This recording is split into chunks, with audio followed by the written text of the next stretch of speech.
Hello viewers, welcome to my channel. আজকে আমি আপনাদের সাথে শেয়ার করব দারুণ সুস্বাদু একটি রেসিপি, মিষ্টি কুমড়ার পায়েস। স্কিপ না করে পুরো ভিডিওটি দেখুন, আশা করি আপনাদের ভালো লাগবে। আমার চ্যানেলের সব ভিউয়ার্স এবং সাবস্ক্রাইবারদেরকে অসংখ্য ধন্যবাদ পাশে থাকার জন্য। মিষ্টি কুমড়ার পায়েস তৈরি করার জন্য আমি এক টুকরো পাকা মিষ্টি কুমড়া নিয়েছি। মিষ্টি কুমড়াটা খোসা ছাড়িয়ে এভাবে ছোট ছোট টুকরো করে কেটে নিয়েছি। একটি পাত্রে হাফ লিটার লিকুইড মিল্ক জাল করে নিয়েছি। 10টি মিষ্টি আলু বোখরা বয়েল করে রেখেছি। চুলায় একটি পাত্রে 2 চা চামচ ঘি গরম করে নিয়েছি। এই রেসিপিটি অবশ্যই ঘি দিয়ে করতে হবে, নয়তো মিষ্টি কুমড়ার কাঁচা গন্ধটা থেকে যাবে এবং খেতে ভালো লাগবে না।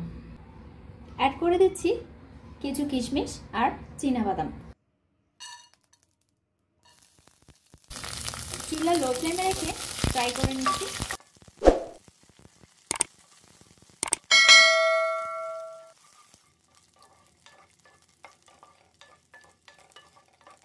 ফ্রাই করা হয়ে গেছে, এবার এগুলো চুলা থেকে নামিয়ে নিচ্ছি।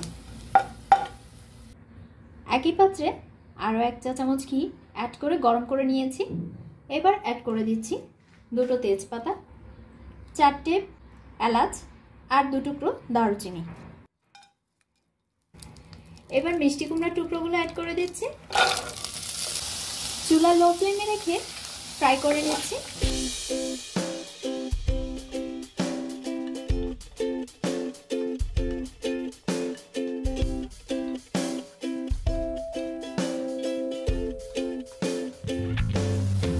মিষ্টি কুমড়াগুলো হালকা ফ্রাই হয়ে গেলে এবার ঢেকে দিচ্ছি।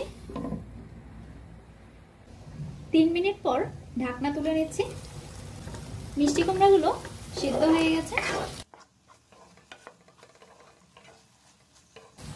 এবার আগে থেকে জাল করে রাখা দুধটা অ্যাড করে দিচ্ছি।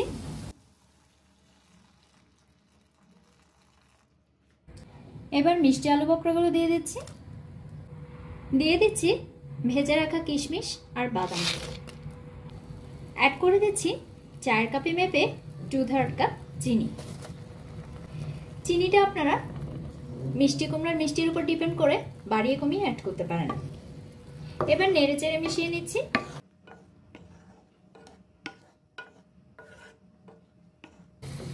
এবার চুলা মিডিয়াম টু হাই ফ্লেমে রেখে পায়েসটা ঘন করে তৈরি করে নেব। একটু পর পর নেড়ে দিতে হবে যাতে তলায় লেগে পুড়ে না যায়। 4 থেকে 5 মিনিট জাল করার পর পায়েসটা ঘন হয়ে গেছে, পরিবেশনের উপযোগী হয়ে গেছে। এবার আমি চুলা থেকে নামিয়ে নিচ্ছি। পরিবেশনের সময় উপরে ছড়িয়ে দিতে পারেন কিছু নারকেল কোড়া।